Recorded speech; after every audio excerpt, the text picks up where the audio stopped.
15,000 کیلۆمەتری بڕی بۆ ئەوەی 1 ملیۆن دۆلار کۆ بکاتەوە.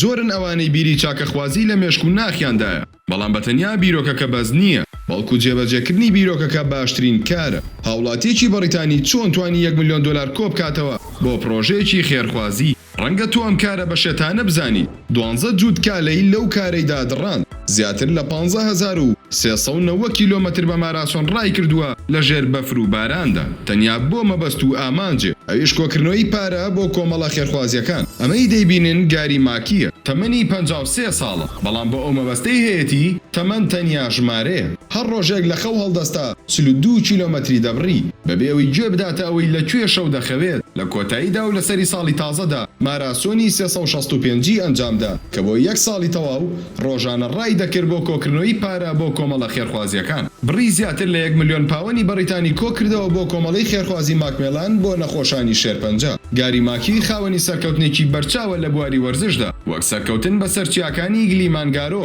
بە پێڕۆشتن بە تەواوی نیوزلەندە، تەنانەت بەسەر 3 شوێنی بەرزی ئینگلتەرا و سکۆتلەندا و وێڵزدا سەرکەوتووە لە کەمتر لە 24 کاتژمێردا. چیت هەیە بۆ گاری ماکی؟